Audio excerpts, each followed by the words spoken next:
Hello everyone, welcome to AKS IAS. This is Santosh Koka. మనం Hindu news paper analysis అనేది రీసెంట్గా start చేసుకున్నాం. ఈరోజు 4th December 2024కు సంబంధించి ఇంపార్టెంట్ అఫైర్స్ ఏవైతే ఉన్నాయో వాటికి సంబంధించి 1 by 1 చూద్దాం. అయితే మెయిన్ పేజ్లో మనకి ఈరోజు India China have set ties on right track, Jaishankar garu ఇచ్చిన స్టేట్మెంట్ రిలేటెడ్గా మనం ఇక్కడ ఇంటర్నేషనల్ రిలేషన్స్ అనే సబ్జెక్ట్ ద్వారా మనం ఈ పర్టికులర్ ఆర్టికల్ కవర్ చేసుకోవచ్చు. అయితే ఇక్కడ ముఖ్యంగా కంటెక్స్ట్ ఏంటంటే మనకి ఈ మధ్య చైనాకి ఇండియాకి సంబంధించి రిలేషన్స్ అనేవి కొంత ఇంప్రూవ్ అవుతున్నాయి అనే నేపథ్యంలో మనకి ఇది ముందుకు తీసుకెళ్తుంది. అయితే రీసెంట్ డిసెంగేజ్మెంట్ ఏదైతే ఉందో కొన్ని పరిసరాల ప్రాంతాల్లో ఉపసంహరణ అనేది డిస్ఎంగేజ్మెంట్ రైట్ ఉపసంహరణ అనేది కొన్ని సైన్యపు మోహరింపులకు సంబంధించి ఫర్ ఎగ్జాంపుల్ మనకి డెమ్చాక్ అనే ఏరియా కావచ్చు, అదేవిధంగా డెప్సాంగ్ అనే ఏరియాస్ కావచ్చు. ఈ పర్టికులర్ ఎల్ఏసి దగ్గరలో ఉన్న ఈ పర్టికులర్ 2 ఏరియాస్ దగ్గర ఉపసంహరణ, ఆ ట్రూప్స్ యొక్క ఉపసంహరణ అనేది జరిగింది. ఇది ఒక మంచి పరిణామంగా ఈ రిలేషన్స్ అనేవి ముందుకెళ్లే విధంగా ఉందనేది కంటెక్స్ట్ ఇది స్టార్ట్ అయింది. అయితే ఇక్కడ కొంత బ్యాక్గ్రౌండ్ ఇన్ఫర్మేషన్ మనం ఒకసారి చూస్తే మనకి పోస్ట్ 2020 అంటే 2020 సంవత్సరం తర్వాత మనకి చూస్తే చైనీస్ యాక్షన్స్ ఏవైతే ఉన్నాయో, చైనా యొక్క చర్యలు ప్రత్యేకంగా ఎల్ఏసి లైన్ ఆఫ్ యాక్చువల్ కంట్రోల్కి సంబంధించి మనం చూస్తే అక్కడున్న పీస్ని అదేవిధంగా మనకున్న సామరస్యాన్ని కొంత దెబ్బతీసే విధంగా ఉన్నాయి. ఆ తర్వాత మనకి ఉద్రిక్తతలు అనేవి పెంచుకుంటూ వచ్చారు రైట్. సో ఆ తర్వాత మనకి డిసెంగేజ్మెంట్ ఎఫర్ట్స్ అనేవి 2020 నుంచి మనం చూస్తే ప్యాంగాంగ్ సా ఏదైతే ఉందో ఆ పర్టికులర్ రివర్ దగ్గర కావచ్చు, అదేవిధంగా సరస్సు దగ్గర కావచ్చు, అదేవిధంగా మనకి గాల్వాన్ వ్యాలీ ఏదైతే ఉందో గాల్వాన్ రివర్ వ్యాలీకి సంబంధించి ఇష్యూస్ ఏవైతే ఉన్నాయో, తర్వాత హాట్ స్ప్రింగ్స్ లాంటి ప్రాంతాలు ఏవైతే ఉన్నాయో, ఈ 3 మనకి ప్రిలిమ్స్ ఎగ్జామినేషన్ పాయింట్ ఆఫ్ లో చాలా ఈ ఏరియాకి సంబంధించి ఇంపార్టెంట్. ఇప్పుడు మనకి డెమ్చాక్ అండ్ డెప్సాక్ న్యూస్లో వచ్చాయి కాబట్టి ఇవి కూడా మనకి ఇంపార్టెంట్ రైట్. సో గతంలో మనకి కొన్ని డిసెంగేజ్మెంట్ ఎఫర్ట్స్ అనేవి మనకి జరిగాయి, బట్ ఇక్కడ చాలా విఫలమయ్యాయి. బట్ ఇప్పుడు జరుగుతున్న డెమ్చాక్ అండ్ డెప్సాంగ్ ఏరియాస్ సంబంధించి ఉపసంహరణ వయస్సు మనం చూసుకుంటే సక్సెస్ అయ్యే ఈ రిలేషన్స్ ఏవైతే ఉన్నాయో బలపడుతున్నాయని చెప్పుకోవచ్చు. అయితే ఇక్కడ ఏ స్టెప్స్ తీసుకున్నారు అనేది మనం అబ్జర్వ్ చేస్తే ముఖ్యంగా 21 rounds of senior highest military commands ఏవైతే కొన్ని మీటింగ్స్ జరుపుకున్నారు, అదేవిధంగా కోఆపరేషన్ మీటింగ్స్ అయితే కొన్ని సక్సెస్ఫుల్గా ముందుకు తీసుకెళ్లారు రైట్. సో అయితే ఇక్కడ డైప్లొమాటిక్ టాక్స్ కూడా నాట్ ఓన్లీ మినిస్ట్రియల్ మీటింగ్స్, కొంత డైప్లొమాటిక్ టాక్స్ కూడా జరిగాయి ఇరు వర్గాల మధ్య. ఫర్ ఎగ్జాంపుల్ మనకి NSCS 2 దేశాల నేషనల్ సెక్యూరిటీ అడ్వైజర్స్ కావచ్చు, ఫారెన్ మినిస్ట్రీస్ కావచ్చు, అదేవిధంగా ప్రైమ్ మినిస్టర్ మోడీ గారు, ప్రెసిడెంట్ జీ జిన్పింగ్ గారు వీళ్ళందరూ కలిసి ఒక ముఖ్యంగా ఈ ఇంటరాక్షన్స్ అనేవి జరిపారు రైట్. సో వీటి వల్ల ఇది సాధ్యమైందనే చెప్పుకోవచ్చు. అయితే ఇండియా యొక్క పొజిషన్ సంబంధించి ఇక్కడ మాట్లాడుకుంటే ఇండియాకి సంబంధించిన పొజిషన్లో నేపథ్యంలో మనం ఇక్కడ ఈ 3 సూత్రాలకి బాగా నిబద్ధతగా ఉన్నారు. అందులో భాగంగా LAC అంటే లైన్ ఆఫ్ యాక్చువల్ కంట్రోల్కి సంబంధించి రెస్పెక్ట్ఫుల్గా ఉన్నారు, దానికి సంబంధించి కట్టుబాటుగా ఉన్నారు, అదొక ఇంపార్టెంట్ పాయింట్. అదేవిధంగా no unilateral status quo alteration, ఎప్పుడు ఏకాభిప్రాయ నిర్ణయాలు తీసుకోకుండా మనకి ముందుకు వెళ్ళే ఆల్టరేషన్ చేంజెస్ కానీ చేయడం ఇలాంటివన్నీ మనం ముందుకు వెళ్ళే అవకాశం అయితే లేదు, కొంత కోఆపరేషన్గానే ఉంటామనేది కూడా చెప్పారు. అదేవిధంగా ప్రీవియస్ అగ్రిమెంట్స్ ఏవైతే ఉన్నాయో వాటికి సంబంధించి కూడా కట్టుబాటుగా ఉంటామని చెప్పారు రైట్. సో ఈ 3 సూత్రాలతో ఇండియా పొజిషన్ అయితే ఉండి ఈ 3 సూత్రాలకు కట్టుబడి ఉండడం అయితే మనం చూస్తున్నాం. అంటే LAC పట్ల గౌరవం చూపిస్తున్నారు, అదేవిధంగా ఏకపక్ష యథాతథ స్థితి ఏదైతే ఉందో దానిలో మార్పు లేకుండా, అదేవిధంగా మునుపటి ఒప్పందాలకు పూర్తి సమ్మతిగా ముందుకెళ్తున్నారు. ఇవి ఒక ఇంపార్టెంట్ పాయింట్స్. అదేవిధంగా మనకున్న సవాళ్ళు ఏంటి, కొన్ని ఆందోళనకరమైన అంశాలు ఏంటి పర్టికులర్గా అంటే ఎస్టాబ్లిష్మెంట్ ఆఫ్ బఫర్ జోన్స్. ఇక్కడ బఫర్ జోన్స్ కొన్ని ఎస్టాబ్లిష్ చేశారు, అది మేజర్గా ఒక ఇంపార్టెంట్ పాయింట్గా చెప్పుకోవాలి. అంటే ఫ్యూచర్లో కాన్ఫ్లిక్ట్స్ రాకుండా ఉండాలని ఈ బఫర్ జోన్స్ అయితే ఇవి ఏర్పాటు చేశారు. అయితే ఇవి కొంత క్వశ్చన్స్ అయితే రైజ్ చేస్తున్నాయి. అంటే pre-2020 అంటే 2022 ముందు జరిగిన స్థితే మళ్ళీ రాబోయే అవకాశం ఉంది ఇలా ఈ బఫర్ జోన్స్ వల్ల అంటున్నారు. అంటే ఇక్కడ మేజర్గా కంప్లీట్ డీఎస్కలేషన్, అంటే ఆ ట్రూప్స్ అనేవి ఫుల్గా విత్డ్రా అవ్వాల్సిన అవసరం అయితే ఉంది. నెక్స్ట్ ప్రయారిటీ అదే అనేది ఇక్కడ తెలుస్తుంది రైట్.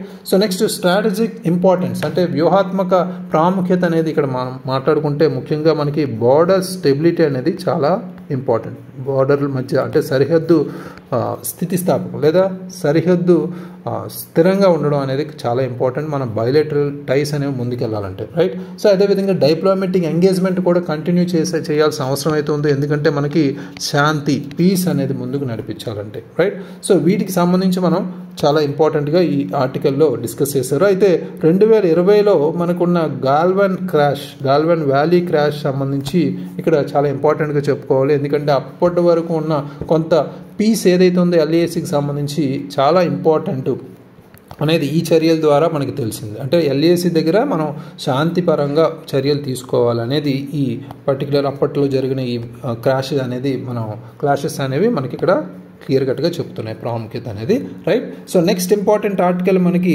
ప్రిపేరింగ్ ఫర్ వర్స్, అంటే మనకి ఎక్స్ట్రీమ్ వెదర్ ఈవెంట్స్ అనేవి రాను రోజుల్లో ఇప్పుడు జరుగుతున్న సైక్లోన్స్ కావచ్చు, అదేవిధంగా మాన్సూన్స్ ప్యాటర్న్స్ చేంజ్ అవ్వడం కావచ్చు, ఇవన్నీ క్లైమేట్ చేంజ్ రిలేటెడ్గా మనం చూస్తున్నాం. వీటికి సంబంధించి ప్రిపేరింగ్ ఫర్ వర్స్ అనేది ఇది మనకి డిజాస్టర్ మేనేజ్మెంట్ విపత్తు నిర్వహణకు సంబంధించి మనం కవర్ చేసుకోవచ్చు ఈ పర్టికులర్ ఆర్టికల్. ఇది ఎడిటోరియల్ రిలేటెడ్గా ఇచ్చారు. అయితే రీసెంట్ సైక్లోన్ కంటెక్స్ట్ ఏంటంటే రీసెంట్ సైక్లోన్ చేసిన విధ్వంసం గురించి ఇందులో ప్రత్యేకంగా చెప్పారు. సైక్లోన్ ఫెంగాల్కి సంబంధించి ఇక్కడ మాట్లాడబోతున్నాం. ముఖ్యంగా సైక్లోన్ ఫెంగాల్ అనే నేమ్స్ ఎవరు పెడతారు అనేది మనం ముందుగా చూసుకుంటే, సైక్లోన్ ఫెంగాల్ అనేది సౌదీ అరేబియా కంట్రీ ఈ పేరు దీనికి ఇచ్చింది. ఫెంగాల్ అంటే ఒక అరబిక్ టర్మ్, ఫెంజల్గా తీసుకున్నారు ఇక్కడ, very very important, right. So అయితే ఇక్కడ సైక్లోన్ ఫెంగాల్ అనేది డివాస్టేటింగ్ రెయిన్ఫాల్ ఇక్కడ తమిళనాడు అండ్ పుదుచ్చేరికి తీసుకొచ్చింది, రైట్. సో విధ్వంసం చేసింది. ఆల్మోస్ట్ మనకి ఇక్కడ యూజువల్గా మనకి వచ్చే వర్షపాతం కన్నా మనకి 40 నుంచి 50 సెంటీమీటర్లు ఒక్క రోజులోనే ఇక్కడ మనకి చూపించింది, రైట్. సో ఇది మనకి తమిళనాడు పుదుచ్చేరి అనగానే మనకు గుర్తొచ్చేది నార్త్ ఈస్టర్న్ రెయిన్ఫాల్, రైట్. పర్టికులర్గా మాన్సూన్ అనేది మనకి చాలా తమిళనాడు పుదుచ్చేరికి చాలా ఇంపార్టెంట్, రైట్. సో అయితే ఇక్కడ ఈ పర్టికులర్ డివాస్టేషన్ ఏదైతే ఉందో ఇది ఆల్మోస్ట్ 15 మిలియన్ ఇండివిజువల్స్ కావచ్చు, 2.21 lakh హెక్టార్స్ కావచ్చు, వీటిని నాశనం చేసాయి ఫ్లడ్స్ అనేవి రావడం వల్ల. అదేవిధంగా ఇక్కడ ముఖ్యంగా చెప్పుకోవాలంటే సౌత్ పెన్నై రివర్ ఏదైతే ఉందో ఇది ఇలాంటివే ప్రిలిమ్స్ ఎగ్జామినేషన్లో ఇస్తారు, రైట్. సౌత్ పెన్నై రివర్ అనేది టిపికల్గా డ్రైగా ఉంటుంది ఎప్పుడు, కానీ ఈ ఫ్లో ఏదైతే ఫ్లడ్స్ వల్ల 2.4 lakh క్యూసెక్స్ వరకు ఇది ఫ్లడ్స్ అయితే ఫ్లో అయితే కంటిన్యూగా ఈ పర్టికులర్ రివర్కి వచ్చింది. అంటే ఇది ఎంత డివాస్టేషన్ అయితే అయిందనేది తెలుస్తుంది. నెక్స్ట్ ఇక్కడ లాసెస్ అండ్ రిలీఫ్ మెజర్స్ సంబంధించి మనం మాట్లాడుకుంటే ఒక పక్క హ్యూమన్ లాస్, అదేవిధంగా ఎకనామిక్ డ్యామేజ్ అనేది చాలా తీవ్రంగా జరిగింది ఇరు ప్రాంతాలకి. ఫర్ ఎగ్జాంపుల్ తిరువణమలై కావచ్చు, అదేవిధంగా పుదుచ్చేరి కావచ్చు, రైట్. సో దాంతోపాటు మనకి ఇవి అంత డీటెయిల్గా ఎగ్జామినేషన్ పరంగా అంత ఇంపార్టెంట్ కాదు కాబట్టి మనం అంత ఫ్యాక్ట్స్ అనేవి మనకి ఇంత ఇంపార్టెంట్ కాదు. అయితే ఫ్రీక్వెన్సీ ఎంత ఉంది సైక్లోనిక్ ఈవెంట్స్ పరంగా మనం మాట్లాడుకుంటే, సైక్లోనిక్ ఈవెంట్స్ సంబంధించి ఫ్రీక్వెన్సీ మనం మాట్లాడుకుంటే గతంలో మనకి ఇండియన్ మెట్రలాజికల్ డిపార్ట్మెంట్ 2022 రిపోర్ట్ మనం అబ్జర్వ్ చేస్తే కొన్ని మన యావరేజ్గా మనకి సైక్లోన్ రిలేటెడ్గా డిప్రెషన్స్ ఏ విధంగా ఉంటాయనేది చెప్తుంది. అంటే సదర్న్ పెనిన్సులా అంటే మనకి దక్షిణ ద్వీపకల్పానికి సంబంధించి మాట్లాడుకుంటే యావరేజ్గా ఆల్మోస్ట్ 4 సైక్లోన్స్ ఆర్ డిప్రెషన్స్ అనేవి ఒక సీజన్లో రావచ్చు అనేది ఇక్కడ ఇండికేట్ చేసింది, రైట్. సో ఇక్కడ ఫ్రీక్వెన్సీ అనేది ఇంక్రీజ్ అవుతుంది, ఎందుకంటే ఎక్స్ట్రీమ్ వెదర్ కండిషన్స్ వల్ల, ఎక్స్ట్రీమ్ వెదర్ ఈవెంట్స్ వల్ల క్లైమేట్ చేంజ్ వల్ల పెరుగుతున్నాయి. సో వీటి వల్ల ఈ సైక్లోన్స్ ఎఫెక్ట్ అనేది ఇంకా ఫ్రీక్వెన్సీ అనేది పెరుగుతుంది అనేది ఇక్కడ చెప్పాలి, రైట్. సో నెక్స్ట్ మనకి మెజర్స్ ఏం తీసుకోవాలి, ఇక్కడ చర్యలు ఏం తీసుకోవాలంటే డిజాస్టర్ మేనేజ్మెంట్ రిలేటెడ్గా ఏ చర్యలు ముందుగా తీసుకోవాల్సిన అవసరం అయితే ఉందనేది చెప్తారు. ఇక్కడ కంపల్సరీ అడుగుతారు ఎగ్జామినేషన్ పాయింట్ ఆఫ్ లో. అయితే లాంగ్ టర్మ్ స్ట్రాటజీస్ అనేవి మనకి చాలా ఇంపార్టెంట్. ఇక్కడ ముందుగా మనకి ఇమీడియట్గా తీసుకున్న చర్యలు మనం ఏ విధంగా ఉంటాయి అనేది అప్పటికప్పుడు మనకి చెప్పలేం. బట్ లాంగ్ టర్మ్గా మనం తీసుకోవాల్సిన దీర్ఘకాలిక చర్యలు ఏంటంటే స్ట్రెంథన్ బండ్స్ అండ్ ఎంబాంక్మెంట్స్, అంటే అక్కడ ఆనకట్టలు బలోపేతం చేయాల్సిన అవసరం అయితే ఉంది, అది వెరీ వెరీ ఇంపార్టెంట్. అదేవిధంగా నెక్స్ట్ మనకి నీటి ప్రవాహాల నుండి బురదను అయితే తొలగించాల్సిన అవసరం అయితే ఉంది. అక్కడ ఉన్న సిల్ట్ని ఇమీడియట్గా మనం వాటర్ కోర్సెస్ సంబంధించి రిమూవ్ చేయాల్సిన అవసరం అయితే ఉంది. అదేవిధంగా ఎంక్రోచ్మెంట్ ఆఫ్ వాటర్ బాడీస్ని ప్రివెంట్ చేయాల్సిన అవసరం అయితే ఉంది. అంటే నీటి వనరులు ఆక్రమణలకు సంబంధించి ఎక్కువగా జరుగుతున్న ఈ మధ్య ఆక్రమణలను కూడా మనం నివారించాలి, రైట్. ఇవన్నీ దీర్ఘకాలిక అవసరాల మేరకు తీసుకోవాల్సిన చర్యలు. నెక్స్ట్ మనకి ఫ్లడ్ రిస్క్ మేనేజ్మెంట్ అనేది మనం చాలా ఇంపార్టెంట్, రైట్. సో ఇక్కడ తమిళనాడు కంపల్సరీ ఈ గతంలో ఇచ్చిన అడ్వైజరీ కమిటీ ఇచ్చిన mitigation and management of flood risk సంబంధించి చెన్నై మెట్రోపాలిటన్ ఏరియాకి సంబంధించి ఇచ్చిన కొన్ని అడ్వైజరీ కమిటీ ఇచ్చిన కొన్ని ఫైండింగ్స్ ఏవైతున్నాయో వాటిని తీసుకుంటూ ఫ్లడ్ రిస్క్ మేనేజ్మెంట్ అంటే ఈ వరద ప్రమాద నిర్వహణ పరిస్థితులు పద్ధతులు అయితే ఫాలో అవ్వాల్సిన అవసరం అయితే ఉంది. ఇక్కడ ముఖ్యంగా చెన్నై మెట్రోపాలిటన్ ప్రాంతంలో ఈ వరద ప్రమాదాన్ని తగ్గించడానికి ఈ నిర్వహణ అనేది చాలా అవసరం, రైట్. సో అదేవిధంగా బ్రాడర్ కంటెక్స్ట్లో మనం అర్థం చేసుకుంటే ఇక్కడ ఎగ్జామినేషన్ పాయింట్ ఆఫ్ వ్యూలో ఇక్కడ నార్త్ ఈస్ట్ మాన్సూన్స్ అనేవి చాలా ఇంపార్టెంట్ ఏ రాష్ట్రాలకి, ముఖ్యంగా తమిళనాడు, అదేవిధంగా సదర్న్ పెనిన్సులాకి అంటే దక్షిణ ద్వీపకల్పంలో ఉన్న రాష్ట్రాలకి చాలా ఇంపార్టెంట్. అయితే ఈ ఇంటెన్సిటీ అనేది ఇంక్రీజ్ అవ్వడం వల్ల క్లైమేట్ చేంజ్ వల్ల కొన్ని సమస్యలు అయితే ఎదురవుతున్నాయి, సవాళ్ళు అయితే ఎదురవుతున్నాయి. అందులో ముఖ్యంగా మనకి డిజాస్టర్ రిస్క్ రిడక్షన్ స్ట్రాటజీస్ అనేవి చాలా అవసరం. ఈ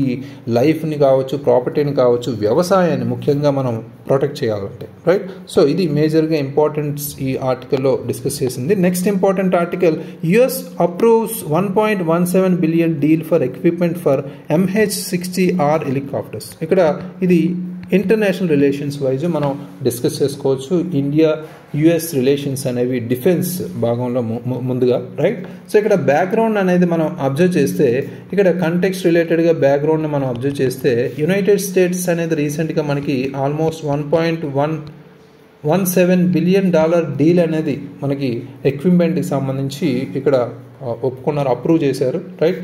సో ఏ డీల్ ఇది?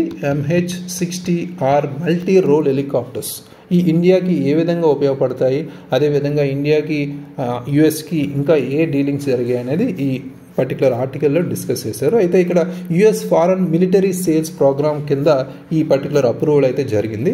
ఈ అప్రూవల్కి సంబంధించి మనం మాట్లాడుకుంటే, ఈ అప్రూవల్ ఎలా వచ్చిందంటే, ఇండియా ప్రీవియస్గా ఆల్మోస్ట్ 24 కాంట్రాక్టులు ఇదే ప్రోగ్రామ్ సంబంధించి కాంట్రాక్టెడ్ అనేది జరిగింది. సో ఇక్కడ మేజర్గా ప్రధానంగా చెప్పుకోవాలంటే లాక్హీడ్ మార్టిన్ అనే US aerospace company, defence company గురించి చెప్పుకోవాలి. అంటే అప్పట్లో ఫిబ్రవరి 2020లో జరిగిన ఈ పర్టికులర్ కాంట్రాక్టు ఇప్పటికీ ఈ డీల్ అనేది ఓకే అయింది, రైట్.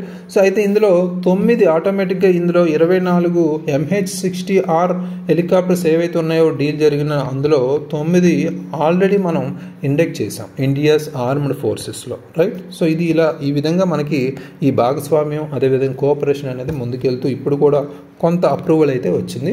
నెక్స్ట్ కీ డీటెయిల్స్ అనేవి ఈ ఆర్టికల్లో మనం గమనిస్తే, MH-60R హెలికాప్టర్స్ గురించి మనం ఇక్కడ అర్థం చేసుకోవాలి. ఇది మల్టీ రోల్ హెలికాప్టర్స్ అన్నారు, అంటే బహుళ పాత్ర పోషించే హెలికాప్టర్స్, అంటే ఎక్కువగా యాంటీ సబ్మెరైన్ వార్ఫేర్కి ఉపయోగించుకోవచ్చు. అదేవిధంగా సర్చ్ అండ్ రెస్క్యూ ఆపరేషన్స్, ఎప్పుడైనా వరదలు, సునామీలు ఇలాంటివి జరిగినప్పుడు మనం దీన్ని ఉపయోగించుకోవచ్చు.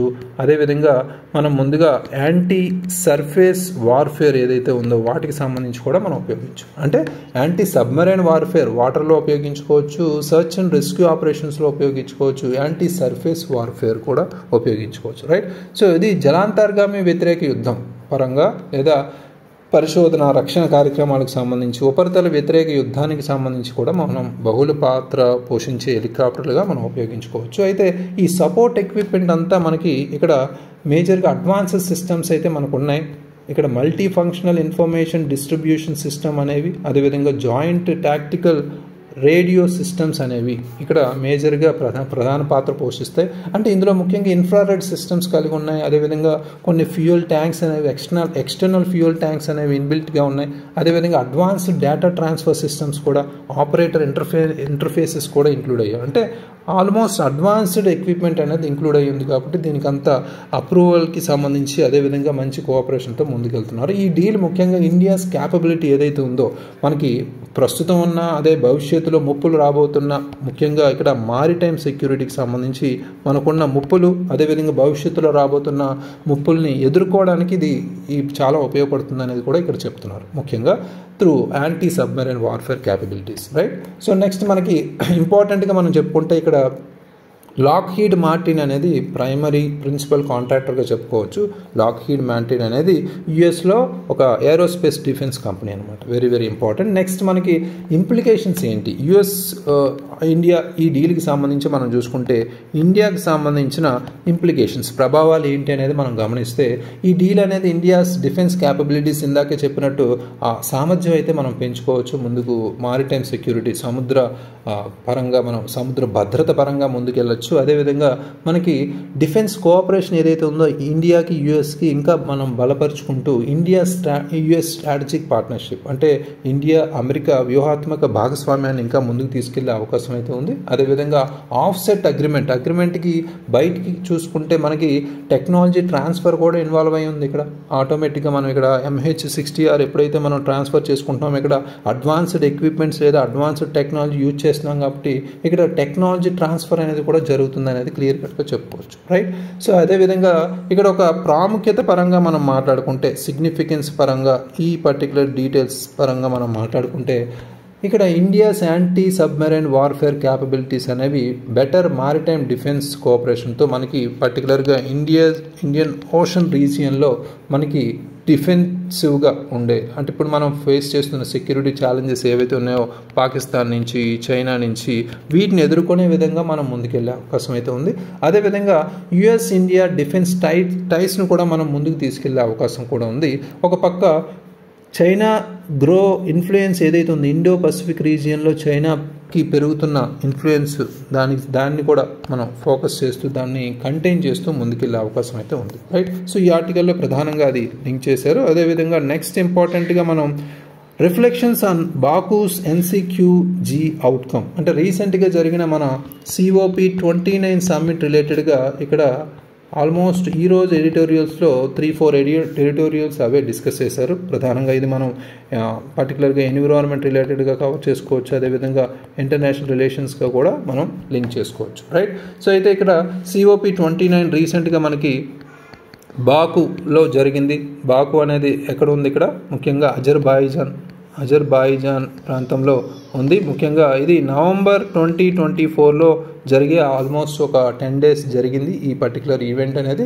రైట్. సో ఇందులో బ్యాక్గ్రౌండ్ ఇన్ఫర్మేషన్ అనేది మనం గమనిస్తే ముఖ్యంగా ఇక్కడ IPCC అనేది ఏం వార్న్ చేసింది, ఇక్కడ IPCC అంటే ఏంటి, inter governmental panel on climate change. IPCC అనేది ఆల్మోస్ట్ గ్లోబల్ వార్మింగ్ ఎక్సీడింగ్ అనేది మనం అంతకుముందు పెట్టుకున్న ప్యారిస్ క్లైమేట్ అగ్రిమెంట్లో పెట్టుకున్న 1.5 degree సెంటిగ్రేడ్ కన్నా ఎక్సీడ్ అవుతుంది. విత్ కరెంట్ పాలసీస్ ఏవైతే ఉన్నాయో ఆల్మోస్ట్ 3.1 degree సెంటిగ్రేడ్ రైజ్ అవుతుంది అనేది ఇక్కడ అది ప్రాజెక్ట్ చేసింది. రైట్. అంటే హెచ్చరించింది ముఖ్యంగా.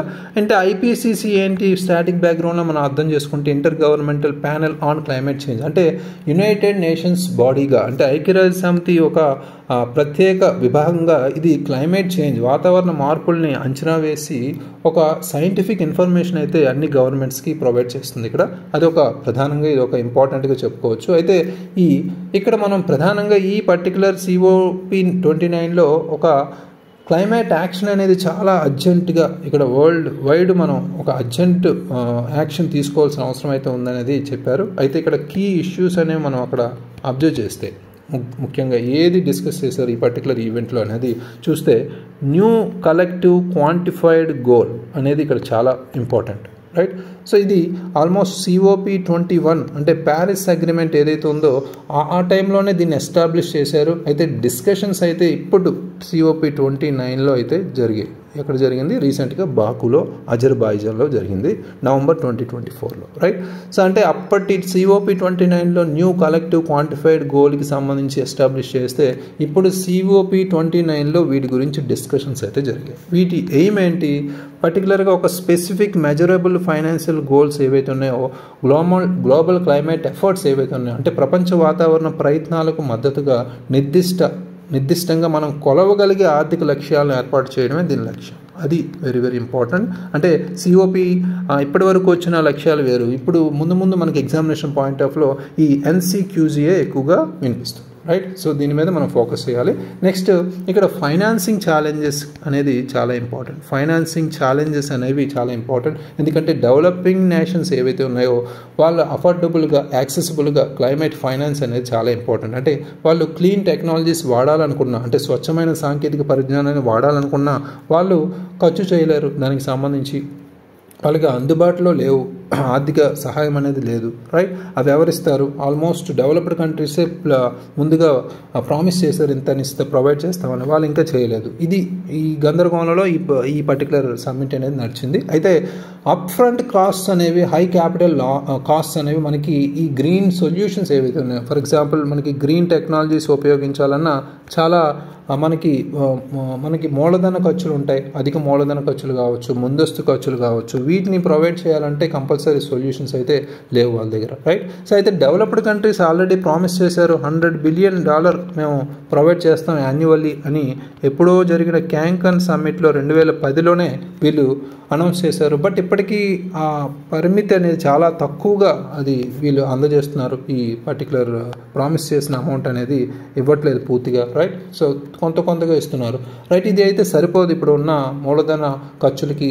ఈ గ్రీన్ సొల్యూషన్ సంబంధించి లేదా గ్రీన్ టెక్నాలజీస్ కావచ్చు, వీటికి సంబంధించిన క్లీన్ టెక్నాలజీస్ ఉపయోగించాలన్న, రైట్. సో అయితే ఇక్కడ ప్రజెంట్ మనకి కరెంట్ అవుట్పుట్ ఏంటి, ప్రజెంట్ COP29లో అవుట్కమ్ ఏంటి అనేది మనం మాట్లాడుకుంటే ఓవరాల్ కమిట్మెంట్ అయితే 300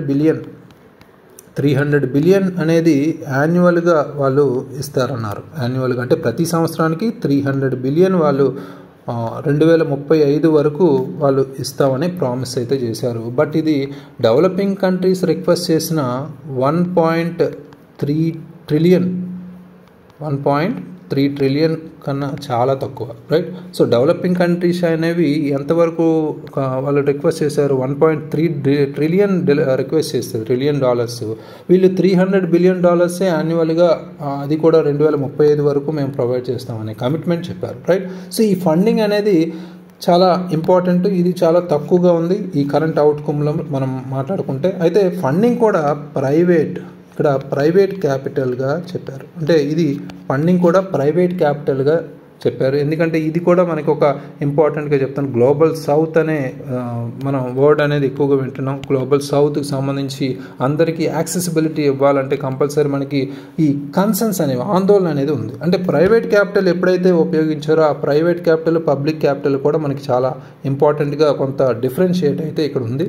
సో ఇక్కడ ప్రధానంగా మనం మాట్లాడాలంటే, సో దీని గురించి మనం సపరేట్ ఆర్టికల్లో కూడా డిస్కస్ చేస్తాం, రైట్. సో ఇండియాస్ రోల్ అనేది మనకి చాలా ఇంపార్టెంట్. ఇండియాకు సంబంధించిన రోల్ ఇక్కడ మనం చూసుకుంటే, ఇక్కడ ఇనిషియేటివ్స్ సంబంధించి ఫర్ ఎగ్జాంపుల్ మనం మాట్లాడుకుంటే బడ్జెట్లో 2024-25 బడ్జెట్లో మనం ఆల్మోస్ట్ 19,100 కోట్లు మనం రూపాయలు మనకి ఆల్మోస్ట్ మనకి ministry of renewable energy, new and renewable energy మినిస్ట్రీకి మనం అలొకేట్ చేసాం. అదేవిధంగా ఆల్మోస్ట్ 5,790 crore రూపీస్ మనం FAME 2 అనే పథకానికి సంబంధించి ఏదైతే ఉందో, ఎలక్ట్రికల్ వెహికల్స్ సంబంధించి FAME 2కి సంబంధించి, అంటే faster adoption and manufacturing of hybrid and electric vehicles సంబంధించి మనం సక్సెస్ఫుల్గా ఫస్ట్ ఫేమ్ కంప్లీట్ చేసుకుని సెకండ్ ఫేమ్ స్టార్ట్ చేసాము, దానికి కూడా కేటాయించాం. అంటే ఆల్మోస్ట్ ఇది renewable, clean and green energies సంబంధించి మనం ఇక్కడ ఇండియా కూడా ముందు అడుగు వేస్తుంది. అయితే ఇండియా కూడా ఇక్కడ గ్రాంట్స్ అనేవి చాలా ఇంపార్టెంట్గా చెప్తుంది. అంటే లోన్స్ సంబంధించి గ్రాంట్స్ అనేవి చాలా అవసరం మనకి గ్రీన్ టెక్నాలజీస్ ఉపయోగించడానికి కూడా చెప్తుంది. అయితే ఇక్కడ కన్సర్న్స్ ఏంటి? ఇప్పుడు మనం NCQG అనుకున్నాం, రైట్. సో ఈ NCQGకి సంబంధించి కన్సర్న్స్ ఏంటి, ఆందోళన ఏంటంటే మనం ఇన్అడెక్వేట్ ఫండ్, అంటే నిధులు లేమనేదే ప్రధానంగా ఫండ్. అంటే డెవలప్డ్ నేషన్స్ అనేవి ఈక్విటబుల్ బర్డెన్ షేరింగ్, అంటే మనకు క్లైమేట్ చేంజ్ అనేది ఒకరికే కాదు కదా, అందరికీ బర్డెనే కదా. ఆ బర్డెన్ షేరింగ్ అనేది ఉండాలి, అది లేదు డెవలప్డ్ నేషన్స్కి. అదేవిధంగా క్లైమేట్ జస్టిస్ ప్రిన్సిపల్, వాతావరణ న్యాయ సూత్రాలను కూడా ధిక్కరిస్తూ ముందుకు వెళ్తున్నాయి. అది కూడా అవి పక్కన పెట్టే, అది కూడా ఎగ్జాంపుల్ ఇక్కడ, రైట్. సో ఇక్కడ మనకి ఇండియాస్ గ్రీన్ ఎనర్జీ ఎఫెక్ట్స్ అనేవి చాలా ఇంపార్టెంట్. ఇక్కడ ఇండియాకి సంబంధించి బడ్జెట్ ఎంత కేటాయించారు, ఇవి కూడా ఎగ్జాంపుల్. అదేవిధంగా COP29 ఎక్కడ జరిగింది ఏంటి అనేది ప్రిలిమ్స్ పాయింట్ ఆఫ్ వ్యూ అడిగే అవకాశం ఉంది, right. So next important article, ఇది కూడా మనకి ఈ పర్టికులర్ బ్యాక్గ్రౌండ్లోనే నడుస్తుంది. సో ముఖ్యంగా ఇక్కడ 3-4 ఆర్టికల్స్ దీనికి రిలేటెడ్గా ఇచ్చారు కాబట్టి బ్యాక్గ్రౌండ్ అనేది యాజ్ యూజువల్ మనం బాకులో జరిగింది ఈ పర్టికులర్ ఈవెంట్ అనేది ఇందాకే చెప్పుకున్నాం, రైట్. సో ఇక్కడ కంటెక్స్ట్ మనం మాట్లాడుకుంటే ముఖ్యంగా so proposal of rethinking representation అంటే రీథింకింగ్ రిప్రజెంటేషన్ గురించి ఈ పర్టికులర్ ఆర్టికల్లో చెప్పారు. అంటే ప్రాతినిధ్యానికి సంబంధించి మాట్లాడుతున్నారు. అంటే గతంలో మనం 2015లో మనం చూస్తే థియేటర్ ఆఫ్ నెగోషియేషన్స్ అనే ఒక ఈవెంట్ అనేది జరిగింది. ఇక్కడ ముఖ్యంగా బ్రూనో లాటోర్ అండ్ లారెన్స్ టుబియానా అనే ఒక పర్టికులర్ ఈవెంట్ అనేది ప్యారిస్లో జరిగింది గతంలో 2015లో, రైట్. సో ఈ ఈవెంట్ ఇన్స్పైర్ చేస్తూ మనకి ఇక్కడ కాన్సెప్ట్ అనేది కొత్తగా granting representation to non human entities అంటే ఇక్కడ మనుషులకు కాకుండా ప్రధాన ఏరియాస్కి ఆ ఒక సంవత్సరం కాప్ సమ్మిట్ జరిగితే ఆ సంవత్సరం కాప్ సమ్మిట్ ఆ ఏరియాకి రిప్రజెంటేషన్ ఇవ్వడం అనేది ఫర్ ఎగ్జాంపుల్ ఓషన్స్ కావచ్చు, అట్మాస్ఫియర్ కావచ్చు, సాయిల్ కావచ్చు, ఇలా ఇచ్చేస్తారనమాట. ఫర్ ఎగ్జాంపుల్ ఇండియాని తీసుకున్నాం అనుకోండి, ఇండియా చుట్టుపక్కల జరిగే అవకాశం ఉంటే కాప్ సమ్మిట్ అనేది అక్కడ బే ఆఫ్ బెంగాల్కి ఇచ్చేయచ్చు, రైట్. బే ఆఫ్ బెంగాల్ అనేది రిప్రజెంటేషన్ అనమాట ఆ ఇయర్కి. అదేవిధంగా ఇప్పుడు 2030లో రాబోతున్న బ్రెజిల్ ఈ పర్టికులర్ ఈవెంట్ జరగబోతుంది కాబట్టి COP30 అనేది.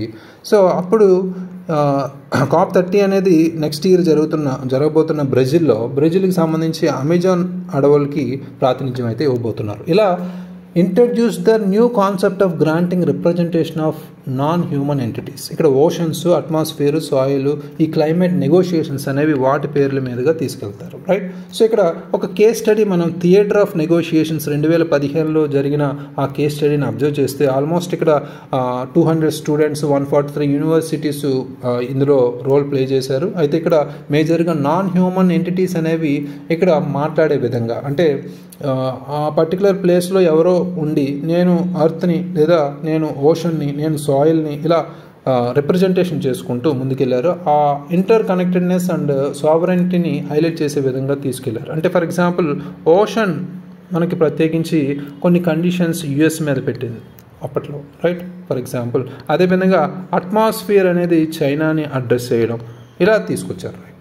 అంటే ఇక్కడ మేజర్గా ఇక్కడ నాన్ హ్యూమన్ ఎంటిటీస్ మాట్లాడేటట్టు ఒక ప్రాక్సీస్ కింద క్రియేట్ చేసి ఆ పర్టికులర్ సమావేశం అయితే కండక్ట్ చేస్తారు. అదేవిధంగా ఇది నెక్స్ట్ మనకి రాబోతున్న 2025 మన కాప్ సమ్మిట్కి సంబంధించి COP30 మ్యాక్సిమం, రైట్. COP30లో ఇలాంటి రిప్రజెంటేషన్ తీసుకురావాలని అనుకుంటున్నారు. అయితే ప్రస్తుతం ఉన్న ఛాలెంజెస్ ఏంటి రిప్రజెంటేషన్ సంబంధించి మాట్లాడుకుంటే ఎగ్జిస్టింగ్ లీగల్ వర్క్స్ అనేవి మనం చూసుకుంటే కొన్ని కంట్రీస్ ఎక్వెడార్ కావచ్చు, అదేవిధంగా మనకి న్యూజిలాండ్ లాంటి కంట్రీస్లో ఆల్రెడీ ఈ నాన్ హ్యూమన్ ఎంటిటీస్ ఏవైతే ఉన్నాయో వాటికి రైట్స్ కూడా గ్రాంట్ ఇచ్చారు. కానీ పొలిటికల్ అండ్ లీగల్ ఏజెన్సీ అయితే లిమిటెడ్గా ఉన్నాయి. కానీ ఎక్వెడార్ అండ్ న్యూజిలాండ్ లాంటి కంట్రీస్ చుట్టుపక్కల ఉన్న ఈ నాన్ హ్యూమన్ ఎంటిటీస్కి కొన్ని రైట్స్ అయితే ఇచ్చారు. అదేవిధంగా ఈ COPs అనేవి ఆయిల్ డిపెండెంట్ ఎకానమీస్లో హోస్ట్ చేయడం వల్ల మనకి చాలా కాన్ఫ్లిక్ట్స్ అయితే ఎదురయ్యే అవకాశం ఉందనేది కూడా ఇందులో డిస్కస్ చేశారు ఈ ఆర్టికల్లో. అయితే రాబోతున్న COP30కి సంబంధించి ఇక్కడ మాట్లాడుకుంటే ఇక్కడ బెలెమ్ అనే సిటీ అమెజాన్ ఫారెస్ట్ సంబంధించి హార్ట్ ఆఫ్ ద అమెజాన్గా చెప్పుకోవచ్చు. బెలెమ్ అనే సిటీ మనకి బ్రెజిల్లో ఉంది. COP30 అనేది ఇది ఒక ఆపర్చునిటీగా మనకి representation to the Amazon as an entity అంటే అమెజాన్ ఫారెస్ట్కి ఈ రిప్రజెంటేషన్ ప్రాతినిధ్యం ఇచ్చే అవకాశం అయితే ఉందనేది కూడా చెప్తున్నారు, రైట్. సో ముందు ఏం జరగబోతుంది అనేది వేచి చూడాలి. Next important article same COP29 సమ్మిట్కి రిలేటెడ్గానే ఇది. COP29 అనేది ఒక క్లైమేట్ ఫైనాన్స్ కమిట్మెంట్తో ఎండ్ అయిందనేది కూడా ఇక్కడ చెప్పారు. ఆల్మోస్ట్ $300 బిలియన్ యాన్యువల్గా 2035కి వీళ్ళు కమిట్మెంట్తో డెవలప్డ్ నేషన్స్ ఒప్పుకున్నారని, రైట్. ఇక్కడ గ్లోబల్ క్లైమేట్ గ్రిడ్ లాక్ అనేది మనకి ఇక్కడ మేజర్గా ఇంపార్టెంట్గా చెప్పుకోవచ్చు. ప్రధానంగా మనం మాట్లాడుకుంటే ఎన్ని అగ్రిమెంట్స్ చేసుకున్నప్పటికీ డెవలప్డ్ కంట్రీస్ అనేవి ఈ ఫాజిల్ ఫ్యూయల్స్ని యూజ్ చేయడం, నెట్ జీరో కమిట్మెంట్స్ని డిలే చేయడం అనేది జరుగుతుంది. సో దీన్నే మనం గ్లోబల్ క్లైమేట్ గ్రిడ్ లాక్గా మనం చెప్పచ్చు. అంటే ఇక్కడ డెడ్ లాక్ అనేది COP మీటింగ్స్లో కంటిన్యూ చేస్తున్నారు. ఎస్పెషల్గా మనం ఫైనాన్స్ రిలేటెడ్గా మాట్లాడుకున్న లేదా మనకి ఈక్విటబుల్ యాక్షన్కి సంబంధించి మాట్లాడుకున్నాం, రైట్. సో ఈ రెండు మనకి ప్రధానంగా ఇంపార్టెంట్ క్లైమేట్ అగ్రిమెంట్ సంబంధించి. అయితే ఇక్కడ లోకల్ యాక్షన్ చాలా ఇంపార్టెంట్ అనేది ఇక్కడ ప్రథమంగా చెప్తున్నారు. అంటే ఇంటర్నేషనల్గా ఎన్ని అగ్రిమెంట్స్ చేసుకున్నా లోకల్ యాక్షన్సే మనం ప్రధానంగా ఇంపార్టెంట్గా చెప్తున్నారు. గ్లోబల్ అగ్రిమెంట్స్ అనేవి కొన్ని గ్లోబల్గా మనం తీసుకున్నవి ఇంప్లిమెంటేషన్ ప్రాసెస్లో స్లోగా ఉన్నప్పటికీ national and sub national actions అనేవి చాలా క్రిటికల్గా ఉపయోగపడతాయి. ఫర్ ఎగ్జాంపుల్ ఇండియాలో మనం చూసుకుంటే ఆల్మోస్ట్ మనకి పిఎం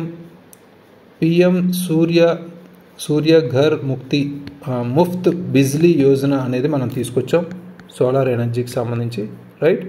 సో అదేవిధంగా మనకి ఎలక్ట్రికల్ వెహికల్స్ సంబంధించి కూడా మనకి పిఎంఈ డ్రైవ్ అనే స్కీమ్ కూడా తీసుకొచ్చాం, రైట్. Very very important. అదేవిధంగా మనకి ఎనర్జీ ఎఫిషియన్సీని ఇండస్ట్రీస్లో మనకి ముందుకు తీసుకెళ్ళడానికి ప్యాట్ అనే స్కీమ్ని కూడా తీసుకొచ్చాం. Perform, achieve and trade, very very important. ఈ 3 స్కీమ్స్ మనకి ఒక క్రిటికల్గా ఇండియా ఒక నేషనల్ మెజర్స్గా ముందుకు తీసుకెళ్తున్నారు. అదేవిధంగా ఇండియా కాంట్రిబ్యూషన్ మనం చూసుకుంటే స్టేట్ యాక్షన్ ప్లాన్స్ కూడా మనకి క్లైమేట్ చేంజ్ సంబంధించి ఫోకస్ చేశారు.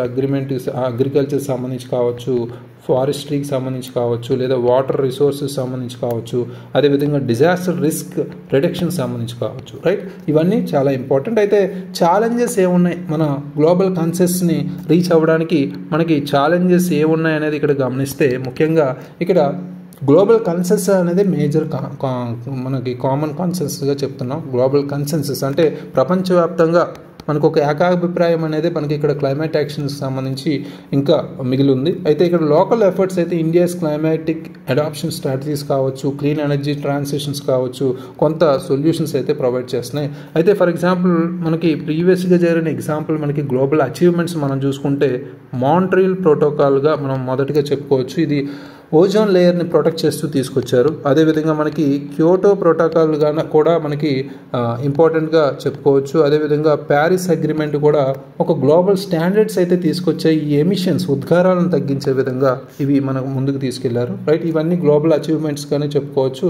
ఇందులో ముఖ్యంగా వీటిని డిస్కస్ చేశారు. అయితే కంక్లూజన్లో మనం మాట్లాడాల్సింది ఏంటంటే ఇక్కడ ఈ ఎఫర్ట్స్ ఏవైతే ఉన్నాయో క్లీన్ ఎనర్జీకి సంబంధించి బహుశా మనం ప్రత్యేకించి ఇండియా ఎప్పటి వరకు తీసుకున్నవి మంచి పరిణామంగానే తీసుకున్నారు ఈ ఇనిషియేటివ్స్. ఫర్ ఎగ్జాంపుల్ రీసెంట్ బడ్జెట్లో మన అలొకేషన్స్ కావచ్చు, ministry of new and renewable energy సంబంధించి కావచ్చు, ఈవీస్ సంబంధించి కావచ్చు, అదేవిధంగా ఈ స్కీమ్స్ సంబంధించి కావచ్చు, రైట్. సో ఇండియా ఇంకా క్లీన్ ఎనర్జీని ప్రోత్సహిస్తూ ట్రాన్సిషన్ చేస్తూ ముందుకు తీసుకెళ్లాలంటే ఒక రెసిలియంట్ ఇన్ఫ్రాస్ట్రక్చర్ని మనం స్థితిస్థాపక మౌలిక సదుపాయాలను మనం అభివృద్ధి చేయాల్సిన అవసరం అయితే ఉంది. అదేవిధంగా మనకున్న క్లైమాటిక్ రిస్క్స్, వాతావరణ మార్పుల ప్రమాదాలు ఏవైతే ఉన్నాయో వాటిని మేనేజ్ చేయాల్సిన అవసరం అయితే ఉంది. ముఖ్యంగా ఎక్స్ట్రీమ్ హీట్ అనేది ఏదైతే ఉందో వాటిని మనం మేనేజ్ చేయాల్సిన అవసరం అయితే ఉందో రాష్ట్రాల వారీగా, రైట్. సో అయితే నెక్స్ట్ ఇంపార్టెంట్ ఆర్టికల్ మనం గమనిస్తే ఇక్కడ takeaways from COP29 same connected article ఇది. బట్ ఇక్కడ మనకి కంటెస్ట్లో మనం మాట్లాడుకుంటే ఇక్కడ క్లైమేట్ ఫైనాన్స్ కమిట్మెంట్స్ అనేది మేజర్గా మనం ఇక్కడ చెప్పొచ్చు. ఆల్మోస్ట్ ఇందాక చెప్పినట్టు 300 బిలియన్ మనకి కమిట్మెంట్ అనేది ఇక్కడ యాన్యువల్గా బై 2035 కమిట్మెంట్ అయితే మొదటిగా చెప్పుకోవచ్చు. అది ఫస్ట్ ఇంపార్టెంట్ టేక్ అవేగా చెప్పుకోవచ్చు. అదేవిధంగా ప్రైవేట్ వర్సెస్ పబ్లిక్ ఫైనాన్స్గా కూడా ఒక ఇంపార్టెంట్ పాయింట్గా చెప్పుకోవచ్చు. అంటే ఇక్కడ ఇందాక చెప్పుకున్నట్టు ఇది మేజర్గా వీళ్ళు అనౌన్స్ చేసిన ఫండ్ అంతా ప్రైవేట్ ఫండ్గానే వీళ్ళు అనౌన్స్ చేశారు. బట్ అంటే మల్టీలేటరల్ డెవలప్మెంట్ బ్యాంక్స్ కావచ్చు, కార్బన్ మార్కెట్స్ లాంటివి ఇక్కడ ప్రైవేట్ ఫైనాన్స్గా మనం చెప్పుకోవచ్చు. అయితే ఇక్కడ పబ్లిక్ ఫైనాన్స్కి ప్రైవేట్ ఫైనాన్స్కి సంబంధం ఏంటి? ప్రైవేట్ ఫైనాన్స్ అయితే మనకి ఎందుకు అంత టెన్షన్ అనేది మనం ప్రాబ్లం ఎందుకు అంటే ఇక్కడ ఆల్మోస్ట్ ప్రైవేట్ ఫైనాన్స్ అయితే ఆటోమేటిక్గా ఇది ఎకనామికల్గా అట్రాక్టివ్గా ఉన్న రీజియన్స్కే మళ్ళీ వెళ్ళిపోతాయి ఆ మనీ అంతా. అంటే డెవలప్డ్ ఎకానమీస్కే మళ్ళీ షిఫ్ట్ అయ్యే అవకాశం ఉంది అనేది చాలామంది చెప్తున్నారు. అంటే ఇక్కడ ఎమర్జింగ్ ఎకానమీస్ ఏవైతే ఉన్నాయో వాటికి అన్సర్టెనిటీ క్రియేట్ చేసే అవకాశం కూడా ఉందనేది కూడా చెప్తున్నారు, రైట్. సో అంటే ఇక్కడ పబ్లిక్ వర్సెస్ ప్రైవేట్ అంటే పబ్లిక్ ఫండ్ అనేది పబ్లిక్ ఫైనాన్స్ అనేది ఉంటే ఇంకా బెటర్ అనేది ఇక్కడ చాలామంది చెప్తున్నారు, రైట్. నెక్స్ట్ కార్బన్ మార్కెట్స్ గురించి కూడా ఒక టేక్ అవేగా చెప్పుకోవచ్చు. కార్బన్ మార్కెట్ సంబంధించి COP29 ఇక్కడ మేజర్ ప్రోగ్రెస్గా చెప్పుకున్నారు. కార్బన్ మార్కెట్ అగ్రిమెంట్స్ అనేవి క్లారిఫికేషన్స్తో ఇక్కడ కొంత ఎన్విరాన్మెంట్ ఇంటిగ్రేటెడ్తో కార్బన్ క్రెడిట్స్ అనే అంశాన్ని ట్రాన్స్ఫరబిలిటీగా ముందుకు తీసుకెళ్లే విధంగా ఇక్కడ మాట్లాడుకున్నారు. అయితే ఇక్కడ ముఖ్యంగా మనం చెప్పుకోవాలంటే article 6.4 of the Paris agreement మనం ఇక్కడ మాట్లాడుకోవాలి. ఇక్కడ కార్బన్ మార్కెట్కి సంబంధించి గ్లోబల్ కార్బన్ మార్కెట్ లాంచ్ చేసే విధంగా ఆర్టికల్ అయితే ఇక్కడ సిగ్నిఫికెంట్ స్టెప్గా ముందుకు తీసుకెళ్లారు. ఇండియా కూడా పొటెన్షియల్గా ఒక మేజర్ బెనిఫిషియరీగా దీనికి సంబంధించి మనం చెప్పుకోవచ్చు. అయితే next important global emission reduction commitments కూడా ఇక్కడ మనం మాట్లాడొచ్చుకో. Several countries, for example European Union కావచ్చు, కెనడా కావచ్చు, అదేవిధంగా మెక్సికో లాంటి కంట్రీస్ ఇక్కడ ఆల్రెడీ కొన్ని కమిట్మెంట్స్ అయితే రెడ్యూస్డ్ కమిట్మెంట్స్, ప్రీవియస్గా వాళ్ళు ఇచ్చిన కమిట్మెంట్స్, ఇప్పుడు ఇచ్చిన కమిట్మెంట్స్, ఈ పర్టికులర్ COP29లో ఇచ్చిన కమిట్మెంట్స్ మనం అబ్జర్వ్ చేస్తే, for example Mexico net zero emissions 2050 కల్లా లక్ష్యంగా పెట్టుకున్నారు. అదేవిధంగా యూకే అండ్ బ్రెజిల్ అనే దేశాలు మనం చూసుకుంటే 2035కి ఆ ఎమిషన్ రిడక్షన్ టార్గెట్స్ని అప్డేట్ చేసుకున్నారు. రైట్, ఇవి మనకి చాలా ఇంపార్టెంట్ ఎగ్జామినేషన్లో ప్రిలిమ్స్ రిలేటెడ్గా స్టేట్మెంట్స్ వైజ్గా ఇచ్చి కన్ఫ్యూజ్ చేసే అవకాశం ఉంది. నెక్స్ట్ 5th పాయింట్ ఏంటి మనకి ఇక్కడ అంటే ఫోకస్ ఆన్ కోల్ మీద ఫోకస్ చేస్తూ ఈ పర్టికులర్ సమ్మిట్ అయితే జరిగింది. ఈ టేక్ అవేస్ అనేవి చాలా ఇంపార్టెంట్ ఎగ్జామినేషన్ పాయింట్ ఆఫ్ లో.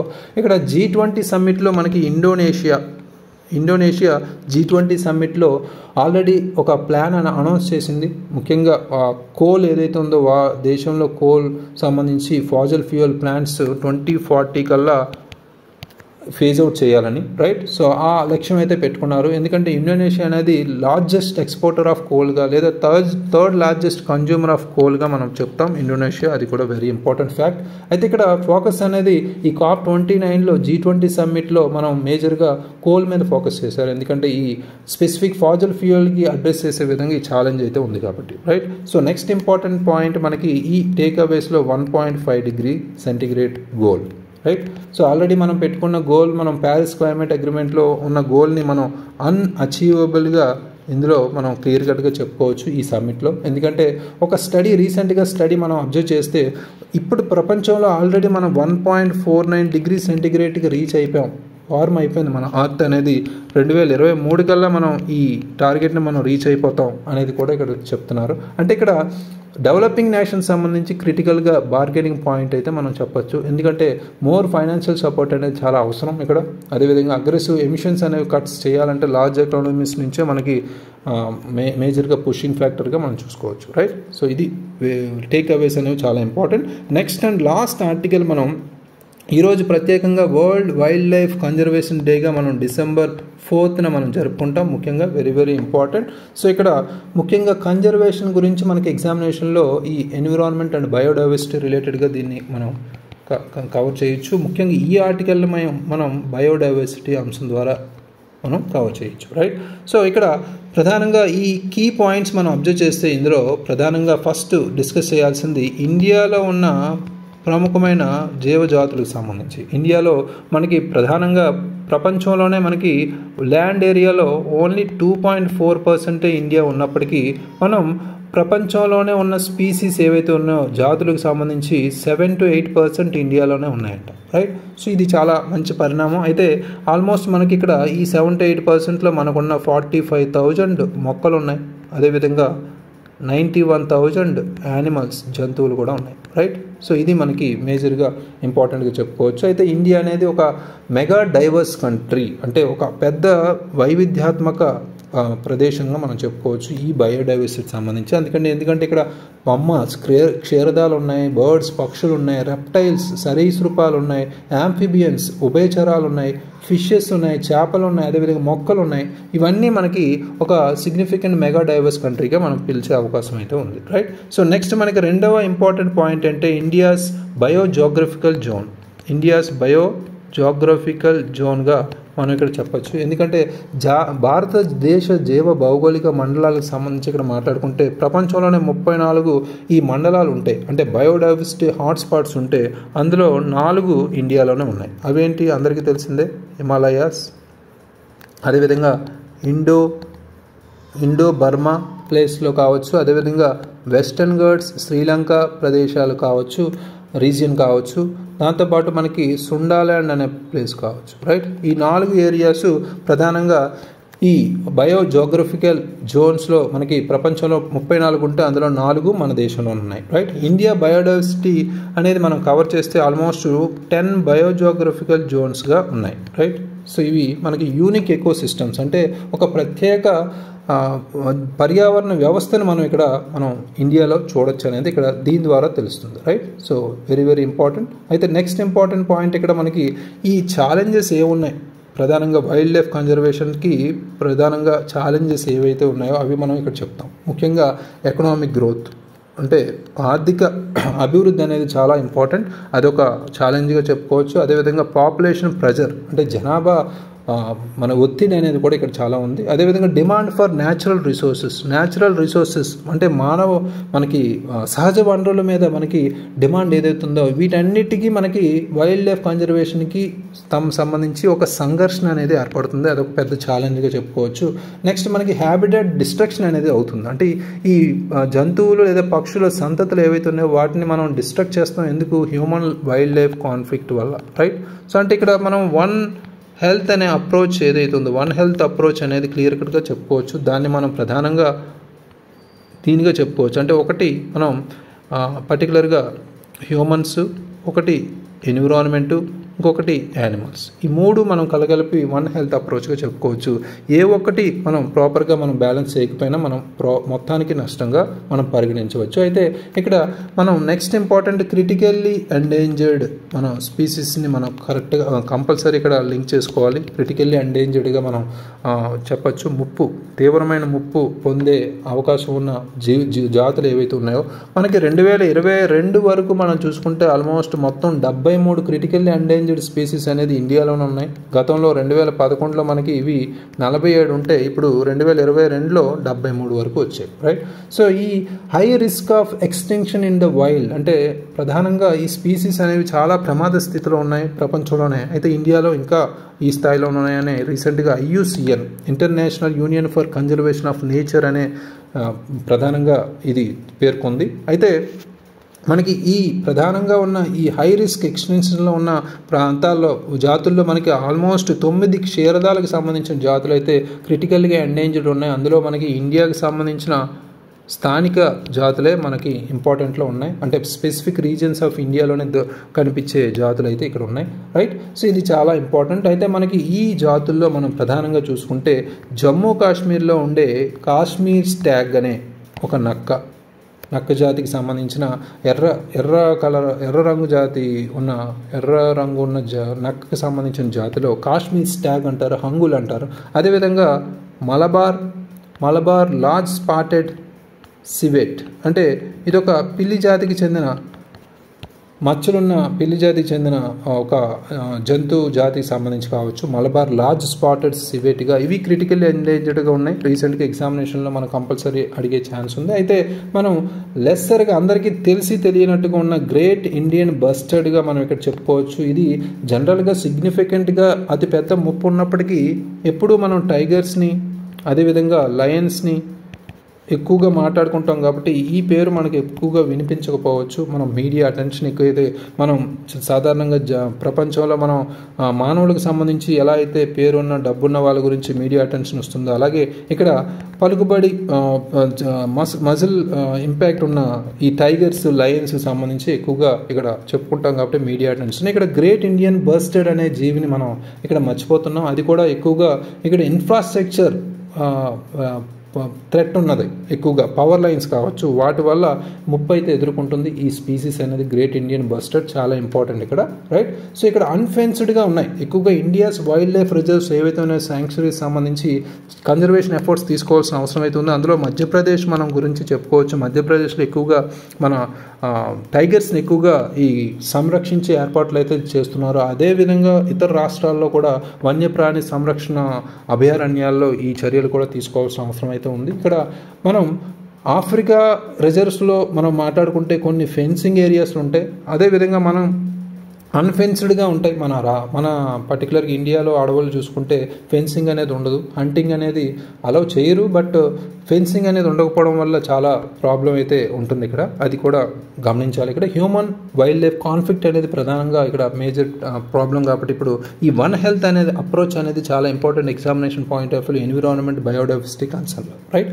సో ఇవి ఈరోజు ఆర్టికల్స్. ఎక్కువగా మనకి COP29 సమ్మిట్ చుట్టూనే నడిచే ఒక 3-4 ఆర్టికల్స్, వాటి మీద ఫోకస్ చేయాలి. Thank you very much. All the very best.